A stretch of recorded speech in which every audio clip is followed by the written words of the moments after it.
Hello and welcome to Football-Oranje. It's time to talk about Ajax 1, Feyenoord 0. And Mike, I just posted on the website a title for this video, and I just thought it was the worst Klassieker in years. What did you think?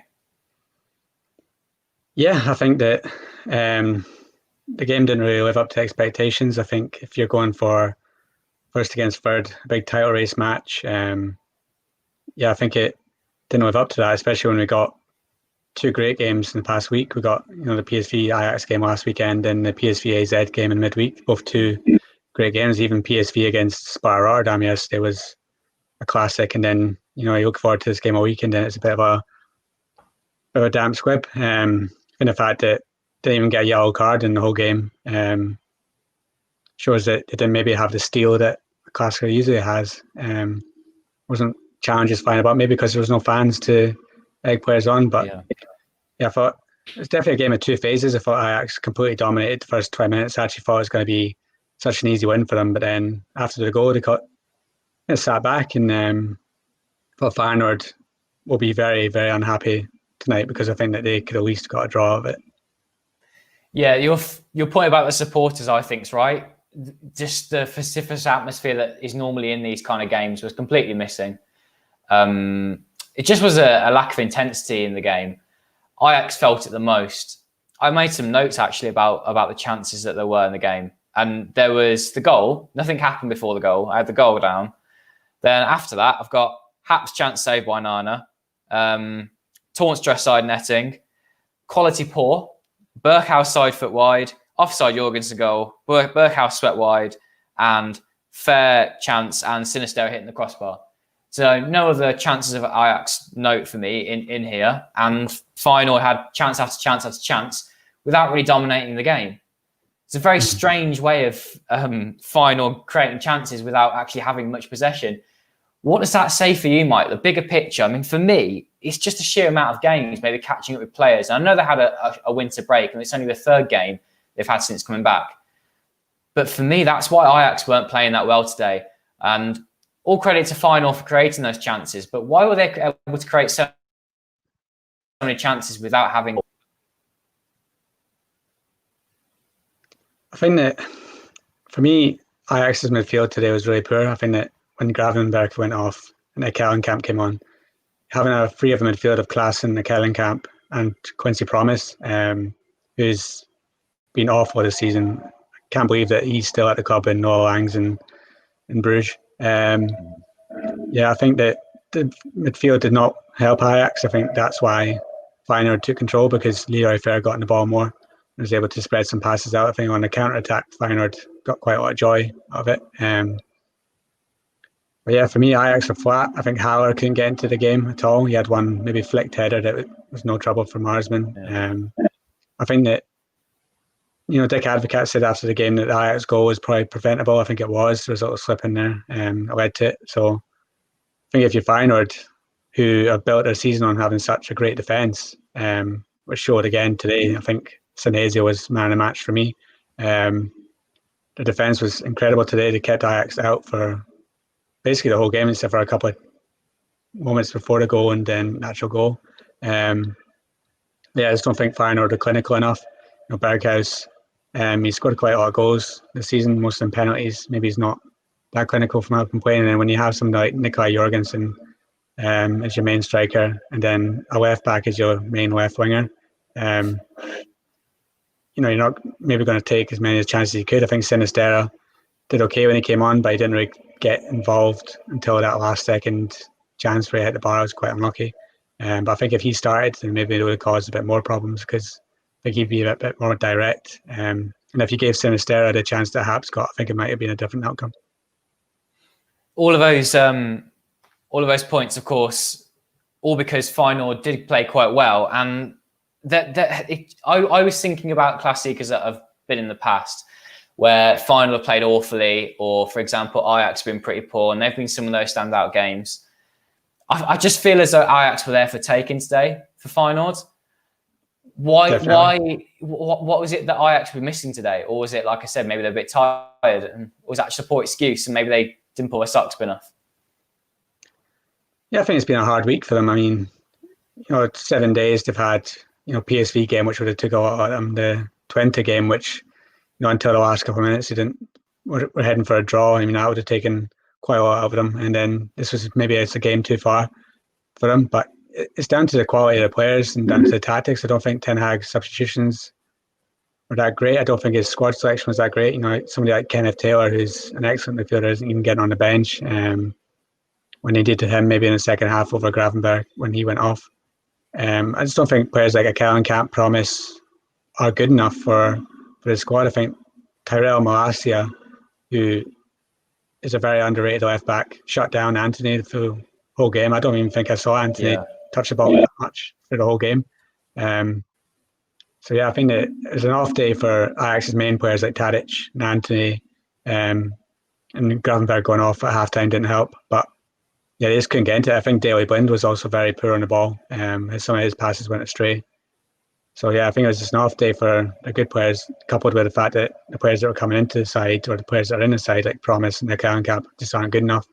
I don't think David Klaassen's been good enough for weeks. I think he had a good start to the season, but he's dropped off dramatically as well. I think Feyenoord, again, I said it was a big missed opportunity for them. They could have at least got a draw. That's maybe even a win if they took a couple of chances. I think that of the two managers, Advocat would be happy with the performances, but Ten Hag's got to have got out of that thinking, how do we win that? Because they're really, really poor.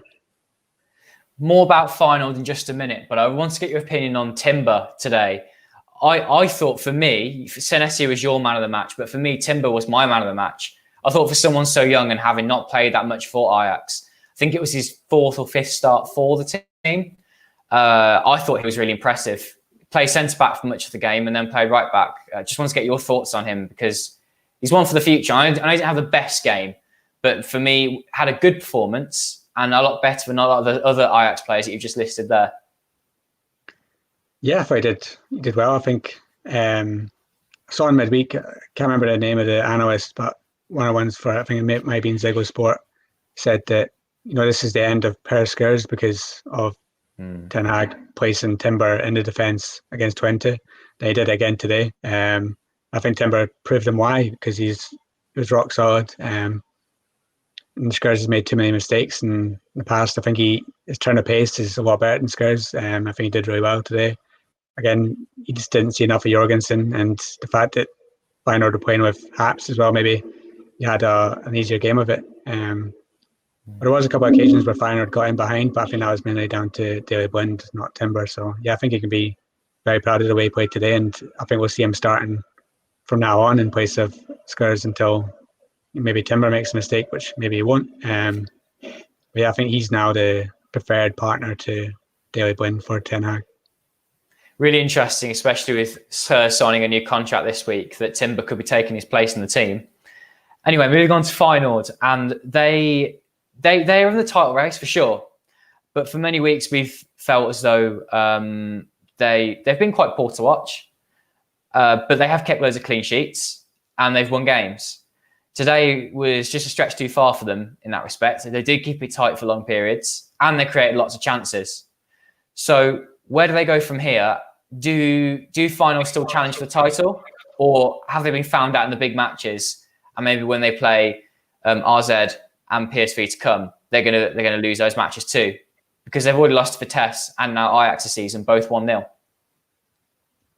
Yeah, I think right now you have to say they're still with a shout, because if you say that AZ, Vitesse and PSV are still within a shout, and Feyenoord are still in there as well.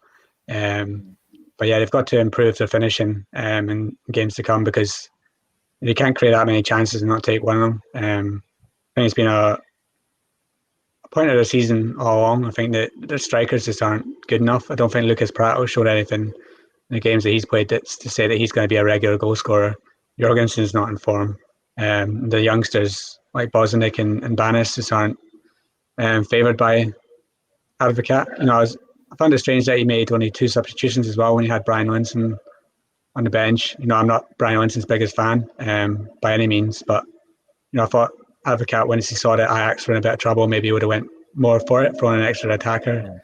But he didn't. He only made 2 substitutions, and he seemed to be happy with what he had on the pitch. And I don't think Jorgensen really warranted staying on for 90 minutes. I think you're being quite critical in there, a bit harsh on him, just because I know Prato and Jorgensen haven't been great, but Berghuis was nowhere near the striker in the first half, and then it was only in the second half when he started playing more centrally that he was actually able to impact the game, and that's Feyenoord's best player, their captain, not having his best game, and Jorgensen was so isolated for such long periods that I felt quite sorry for him today. I don't know how you felt about it, Mike. But it's tactics. The fact that Advocaat's put Berghuis effectively as like a right wing back in like a back six, it felt very defensive. And it was only when Berghuis was able to go further forward that he could have a bigger impact on the game. And for some reason, he pushed Diemers and Toornstra like really high up next to the striker. But whenever they got the ball, they weren't effective with it very much. Toornstra more so. But you want to see Berghuis on the ball. You want Sinisterra on the pitch for the whole 90 minutes. Who can make an impact. I mean, the time that Sinisterra had on the pitch, he was much more effective than Haps. So, yeah, I just... What do you think about that? Because I think that it's harsh to be critical of final strikers today. I think you can be critical of them because I actually, if I'd taken Jorgensen, I didn't even think I had a chance. He might have been isolated, but maybe that's because of the way that Dick Advocaat played. I think that he got it wrong by starting with Jorgensen in the first place, because if you saw Ajax's chances in the first half, or not Feyenoord's chances in the first half, they're mainly on the counter, and you need someone quick for the middle. They got in behind for Haps, and they got in behind narrowly through Toornstra getting just offside. If that was Sinisterra getting in behind, or maybe even somebody like Narsing or Linson who has a bit more pace than Jorgensen, then maybe those chances would have came more often.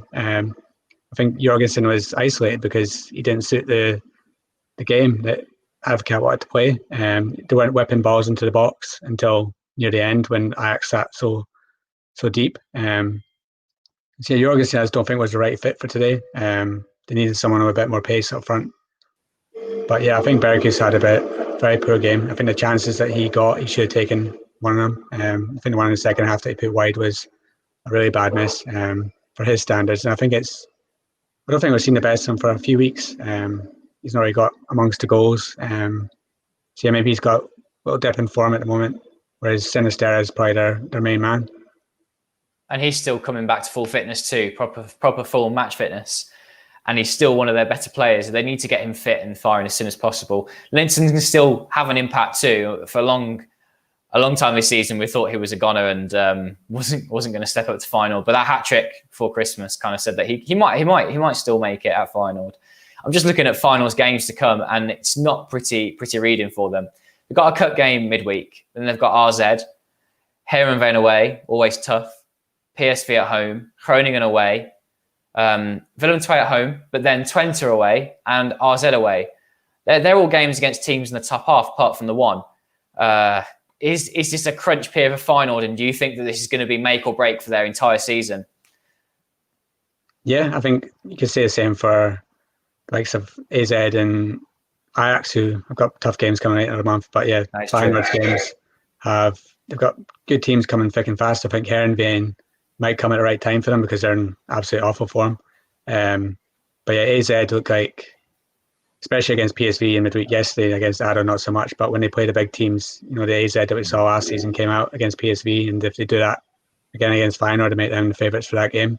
But yeah, I think that, as I said for Ajax in the last time we did this, that January is going to be key for them, and I think January is going to be key for all the big clubs going for the title. And I think that end of this month we'll see where PSV are, we'll see where Feyenoord are, AZ and Ajax, and we'll get a bit more of a view into the title race. But I think Ajax have come through a very, very tough week with 7 out of 9 points, and I think that they can be very happy with that. Whereas Feyenoord today will be kicking themselves for not taking the chances. Yeah, that much is true. So I guess the way forward for Feyenoord is still to keep it very defensively tight and try and win games 1-0, 2-1, and that'll be their way forward under Advocaat. I don't think he's going to suddenly change his tactics. As for Ajax then, going forward, what do you think is the outlook for them? They didn't play that well today. Is that a blip at the end of a hard week in which they just need to put it into the carpet and move on? Or is this going to be more of the same from Tahir's side, and you think that maybe this could be a bit of a sticky patch for them, which could leads to some poor results. I mean, there's lots of big games to come and they don't want to be going into them in poor form. Yeah, I think that Ten Hag's the man that's kind of coming under pressure today. I think that his subs came under big question. The players that he has at his disposal, the ones he's using, he's not using Martinez at all, which seems strange in these kind of games. Today he could have pushed Klaassen further forward and brought on Martinez for Gravenberch, but he didn't. He brought on Kellenkamp, who didn't do anything. Promise is playing at 10.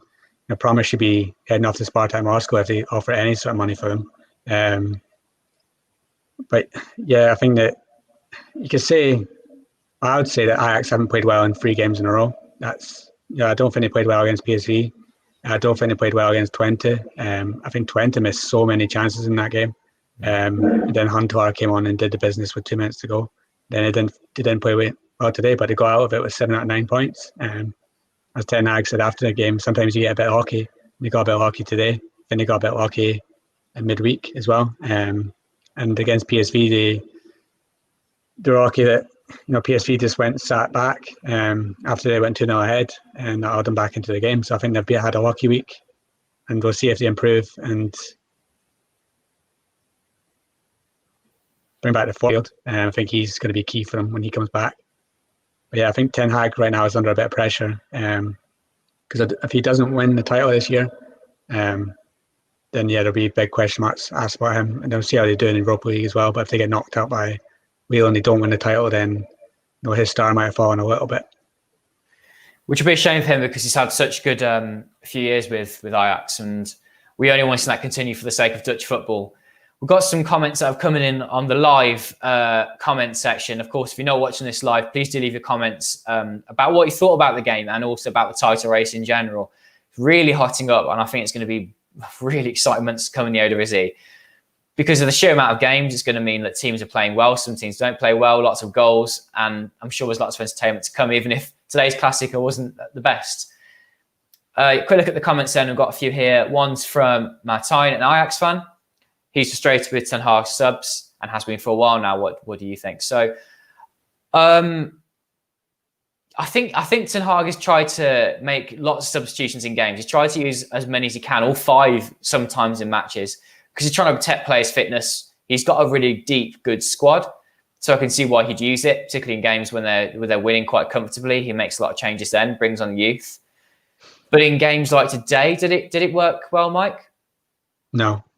As I kept saying, I don't think he made the right choices. I don't think the players that he used, Kellenkamp coming on for Gravenberch, I'll say it again and again, didn't work. He had other options, Martinez being one, which he didn't use. I think he would have helped them get more control because I think Fer really dominated the game in the second half. I think if Martinez was in there being a bit bullish, then it would have helped him a bit.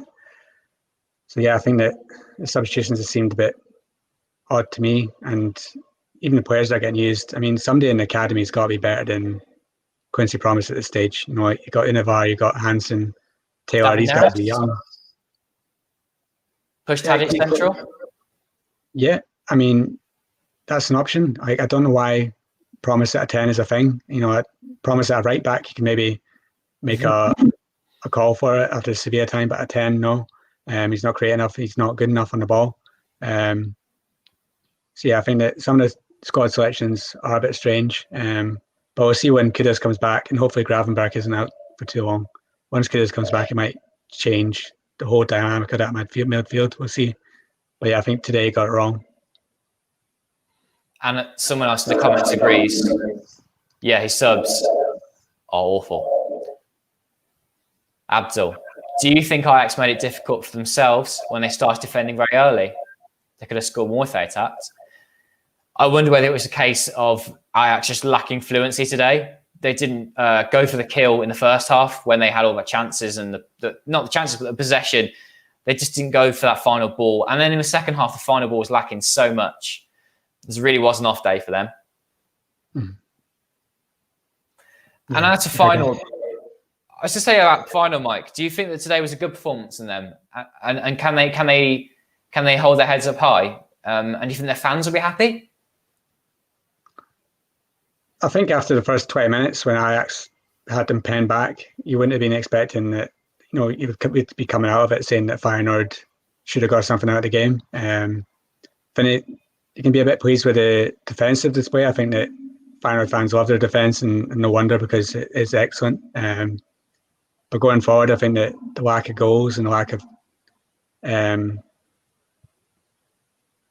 clinical finishing from their forwards is a worry. And I would be worried if I was a Feyenoord fan that it's not going to come.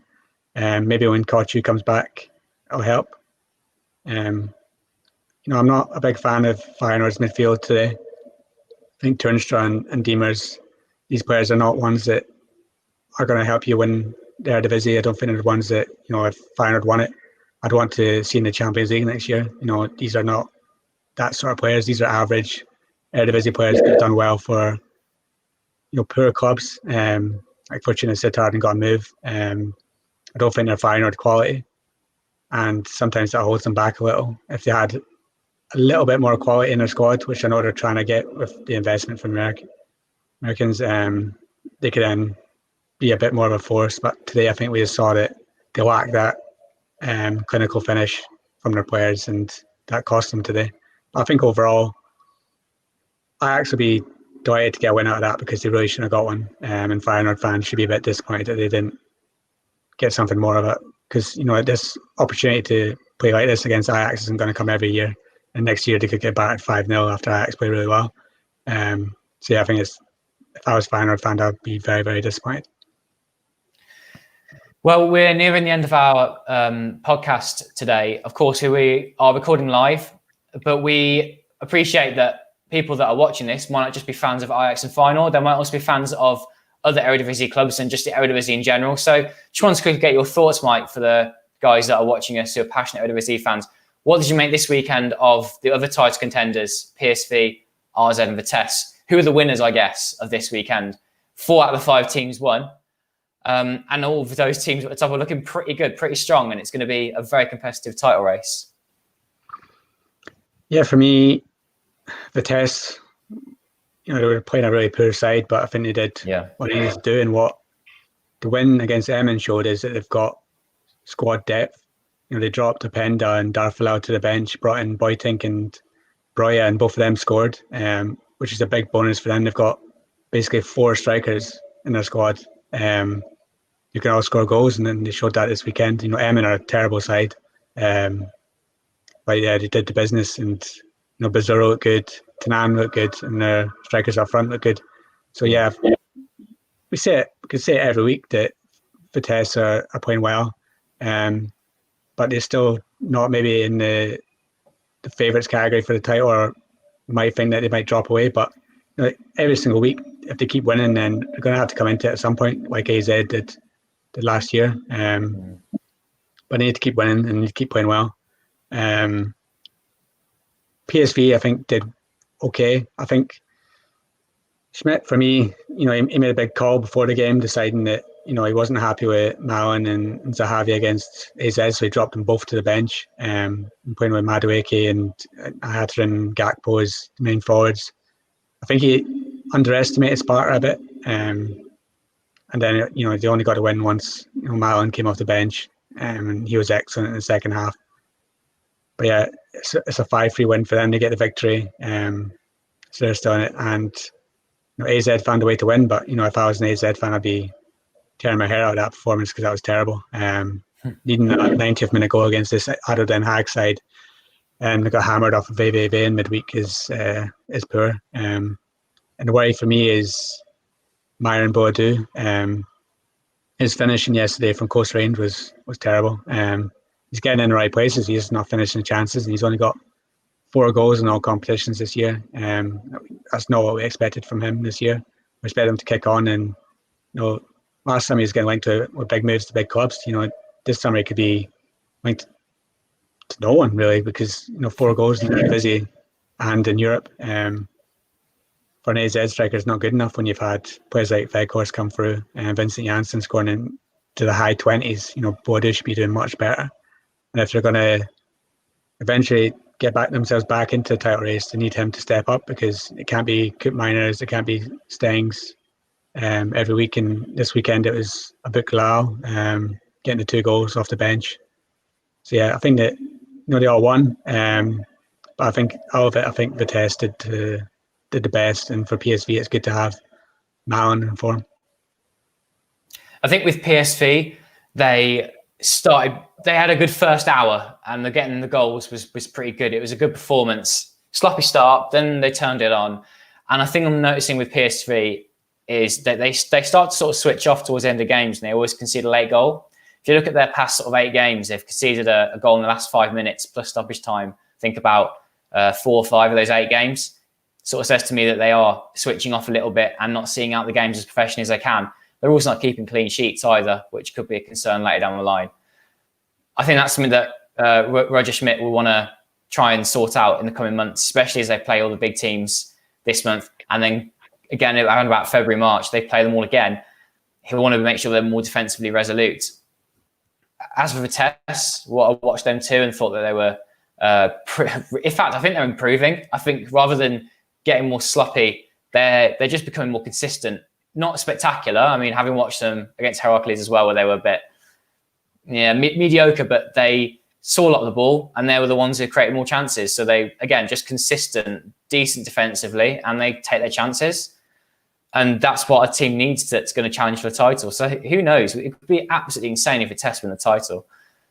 And as for RZ, I saw the last little bit of the game and how they can only win 2-1 against Ardo Den Haag. With all respect for Ardo, they've been so poor this season, even with the managerial change, that RZ should have found a way past them. The thing with Boadu, though, is I find that he's in the right places quite a lot, but just doesn't take his chances. And with RZ, they used to be anyway, part of the whole Moneyball way of football. And it was all about a striker getting in the right places and not necessarily scoring the goals, because the goals will come for him eventually. He's someone who wants to be in that Euro squad of the Netherlands, and he'll need to start scoring pretty soon if he wants to be in there. Yeah, I think, he's dropped out of the squad, and, since Frank de Boer's come in, and, Frank de Boer's not mentioning him when he's mentioning players. So I think unless he has, a great few months, he's not going to get anywhere near the squad at the moment. He's going to have to settle for the under-21s, which is a shame, because when he made his debut and he scored on his debut, I was like, oh, here comes, a great young striker coming through. And you're right, he gets in the right positions all the time. It's just that finish, that clinical. He was unlucky, yes, he hit the bar. But 4 goals is just, in the Dutch league, it's just not good enough. When you see what Malin's doing in Europe, he's only got 9 in the Eredivisie, but he's got so many in Europa League as well. You can expect that Haller's going to start scoring quite a lot of goals, and Vitesse have 4 strikers, and maybe not Feyenoord, they don't have a clinical striker, but if AZ are going to get back into the title race, they need Bode to score, especially since they got rid of Druif as well. He's gone off so they don't really have a backup striker, so if he doesn't start scoring, then they're not going to win the title. All right, everybody, thank you very much for watching, and thanks, Mike, for joining me too. That's nearly half an hour from us here, and we will be back. I think we're definitely going to be back for 2 weeks' time, aren't we, Mike? Because the top 4 will play each other. Test not included in that. I think it's RZ, Ajax, and final PSV. We'll definitely be doing a live post-match reaction for that. So do make sure you're looking out for that. And there might be other things in between too, depending how available we are. Quick final thing before we go, of course, we've still got Football-Oranje wristbands you can purchase. And I've left the link in the description for those if you'd like to purchase one. Of course, if you do, it helps support our website and what we do, what we're able to achieve. So thank you very much for watching. If you're watching live, or if you're watching afterwards on the YouTube channel, then do give us a thumbs up if you enjoy these, because they help encourage us to do even more. So if you want to see more, do give us a like on this, and we'll be back with more. So thanks, Mike. Any last thoughts on the Eredivisie tonight and on possibly one of the worst Classicas in a long time? Yeah, let's hope that that's the worst we're going to see out of the games between all the big clubs. I think they've had 2 in the past week that have been great. And this was just a bit of a damn squib. We'll move on. And we're still in for a great title race this year, and still in for some good games, even in midweek with the cup games. AZ against Ajax, they're all coming thick and fast now. We're in for some good months. And yeah, we're inching closer and closer to the Netherlands, starting our World Cup qualifiers as well. So yeah, we've got big weeks ahead. Fantastic 2021 ahead, in terms of football at least. Thanks, Johnny and Mike, and thanks everyone for watching at home. Bye. Bye.